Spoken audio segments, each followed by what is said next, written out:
తెలుసుకుంటారంటే మన హైదరాబాద్ బెంగళూరు మధ్య ఒక ఎక్స్ప్రెస్ హైవే అయితే రాబోతుంది. ఆ ఎక్స్ప్రెస్ హైవే గురించి డీటెయిల్స్ అయితే తెలుసుకుంటారు. ఇంకా బ్లాగ్ లోకి వెళ్దామా? Hello friends, welcome back to our channel. Friends, ఇక వాళ్ళకి వెళ్తే తెలంగాణలో హైదరాబాద్ నుంచి ఆంధ్రాలో కర్నూలు అనంతపూర్ మీదుగా కర్ణాటకలో బెంగళూరు వరకు ఒక హైవే అయితే ఉంది. ఆ హైవేనే national highway 44. National highway 44 actual గా జమ్మూ అండ్ కాశ్మీర్ లో శ్రీనగర్ నుంచి తమిళనాడులో కన్యాకుమారి వరకు ఈ నేషనల్ హైవే 44 ఉంటుంది. మన ఇండియాలో ఈ national highway 44 longest highway. And ఈ హైవే గురించి నేను కంప్లీట్ డీటెయిల్స్ తో ఒక వీడియో చేయబోతున్నాను. ఆ వీడియోని మీరు తొందరగానే చూస్తారు.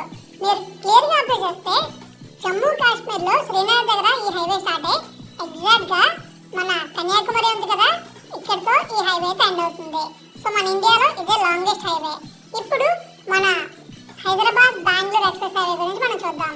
ప్రస్తుతం అయితే హైదరాబాద్ నుంచి ఎగ్జాక్ట్ గా బెంగళూరు వరకు ఈ నేషనల్ హైవే 44 అయితే వెళ్తుంది. ఈ నేషనల్ హైవే 44 తెలంగాణలో హైదరాబాద్, జడ్చర్ల అలా దాటుకొని మన ఆంధ్రాలో కర్నూలు ఇంకా అనంతపూర్ లాంటి మేజర్ సిటీస్ దాటుకొని కర్ణాటకలో బెంగళూరు ఎండ్ అవుతుంది. ప్రస్తుతం ఈ నేషనల్ హైవే 44 హైదరాబాద్ నుంచి బెంగళూరు వరకు 4 లేన్ అయితే ఉంది. ఈ 4 లేన్ కాస్త టోటల్ గా 12 లేన్ గా చేంజ్ చేద్దాం అనుకుంటున్నారు. అలా చేంజ్ చేస్తే ఆంధ్ర, తెలంగాణ, కర్ణాటకల మధ్య రోడ్ కనెక్టివిటీ బాగా ఇంక్రీజ్ అవుతుంది. అలానే రాయలసీమలో కూడా చాలా డెవలప్మెంట్ మనం చూడొచ్చు. ఈ హైవేలోనే విజయవాడ బెంగళూరు ఎక్స్ప్రెస్ హైవే కూడా మెర్జ్ అవుతుంది. చూస్తున్నారుగా, టోటల్ గా మనకైతే 562 km వచ్చింది. ఈ హైవేని మనం గూగుల్ ఎర్త్ లో మ్యాప్ లో చూద్దాం. ఈ హైవే మొత్తం మనకి తెలంగాణలో 210 కిలోమీటర్లు, ఆంధ్రాలో 260 కిలోమీటర్లు, కర్ణాటకలో 160 కిలోమీటర్లు ఉంటుంది. హైదరాబాద్ లో స్టార్ట్ అయ్యి బెంగళూరు వరకు టోటల్ 12 లేన్ ఉంటుంది. ఈ హైవేలో టోల్ గేట్స్ రిమూవ్ చేసి ఎంట్రీ అండ్ ఎగ్జిట్ గేట్స్ అయితే పెడతారు. వన్స్ మనం ఎంటర్ అయితే ఇంకా మన టోల్ గేట్ కనిపించదు.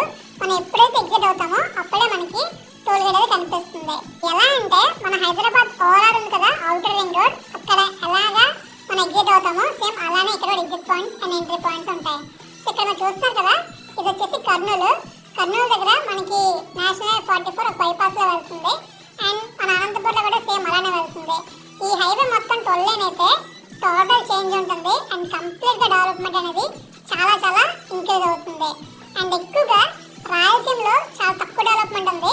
అయినా అటు వీడియోస్ ఏం కవర్ చేయలేదు. ఈ హైవే కూడా నేను కవర్ చేస్తాను రాయలసీమలో. ఈ హైవేతో పాటు బెంగళూరు విజయవాడ హైవే కూడా కవర్ చేస్తాను. అయితే ఇంకా ఏమైనా చుట్టుపక్కల డెవలప్మెంట్ జరుగుతుంటే మీరే కామెంట్ చేయండి. అండ్ రాయలసీమలో ఎలా డెవలప్మెంట్ జరిగాయి అండ్ ఏమైనా చేంజెస్ జరిగాయి అనేది మీరు కామెంట్ చేస్తే అది కూడా నేను కవర్ చేస్తాను. ఇంకా మీరు చూస్తారు కదా, ఇదే కంప్లీట్ గా మన Hyderabad Bengaluru express highway. Total 12 lanes ఉంటుంది. మీకైతే నేను ఒక వీడియో చూపిస్తాను, అది 6 లేన్ అయితే ఉంటుంది. ఆ 6 లేన్ కాస్త 12 లేన్ అయితే ఎలా ఉంటుందో మీ ఊరికే వదిలేస్తున్నాను. ఇక్కడ మీరు చూస్తున్నారు కదా, ఎల్లో కలర్ కనిపిస్తుంది, ఇదే route map. Hyderabad Bengaluru 12 lane express వేది.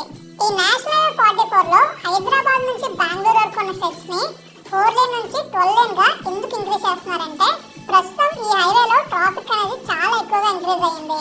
అలానే జర్నీ టైం కూడా ఎక్కువగా ఉంటుంది. మన జర్నీ కూడా కొంచెం డిఫికల్ట్ అవుతుంది. ఇవన్నిటిని డిక్రీజ్ చేయడానికి ఈ హైవేని అయితే 4 లేన్ నుంచి 12 లేన్ గా మారుస్తున్నారు. హైదరాబాద్ వెల్ డెవలప్డ్ సిటీ, అలానే బెంగళూరు కూడా వెల్ డెవలప్డ్ సిటీ. ఈ రెండు వెల్ డెవలప్డ్ సిటీస్ మధ్య రోడ్ కనెక్టివిటీ ఇంక్రీజ్ చేస్తే ఆ మధ్యలో ఉండే ఏరియాస్ కూడా డెవలప్ అవుతాయని చెప్పేసి ఈ హైదరాబాద్ బెంగళూరు స్టెప్స్ ని 12 లేన్ గా అప్డేట్ చేస్తున్నారు. మరి ప్రస్తుతం అక్కడ వర్క్ అవుతుందో లేదో నాకు తెలియదు, కానీ తొందరలోనే అక్కడికి వెళ్ళి వర్క్ జరుగుతుందో లేదో మీకైతే నేను చూపిస్తాను. అండ్ దానికి మీ సపోర్ట్ నాకైతే కావాలి. అండ్ ఆ చుట్టుపక్కల ఉండే ఏరియాస్ లో జరుగుతున్న డెవలప్మెంట్స్ కామెంట్ చేస్తే అది కూడా నేను చూపిస్తాను. అండ్ ప్రస్తుతం మీరు చూస్తున్నారు కదా, కింద మీకు కనిపిస్తుంది టోటల్ గా 6 లేన్ హైవే అండ్ అలానే 4 లేన్ సర్వీస్ రోడ్. కానీ ఆ హైవేనే 12 లేన్ ఉంటుంది, అంటే చాలా పెద్ద హైవే. మరి ఆ హైవే కంప్లీట్ అయితే మన సౌత్ ఇండియాలో అదే బిగ్గెస్ట్ లైన్స్ ఉండే హైవే అవుతుంది. ఆ హైవే తొందరగా అవ్వాలని కోరుకుంటున్నా. సో ఇక్కడితో నేనైతే ఈ బ్లాగ్ ఎండ్ చేస్తున్నాను. మీకైతే క్లియర్ ఎక్స్ప్లెయిన్ చేస్తాను అనుకుంటున్నాను బెంగళూరు హైదరాబాద్ ఎక్స్ప్రెస్ హై గురించి. మీకు కనుక వీడియో నచ్చితే లైక్ చేయండి అండ్ మీ ఫ్రెండ్స్ వాళ్ళని షేర్ చేయండి. ఇలాంటి మరిన్ని వీడియోస్ కోసం మన ఛానల్ సబ్స్క్రైబ్ చేసుకోండి. అండ్ ఇప్పటిదాకా వీడియో చూసినందుకు చాలా చాలా thanks. And always have a safe and happy drive. Thank you, take care, bye bye, have a good day.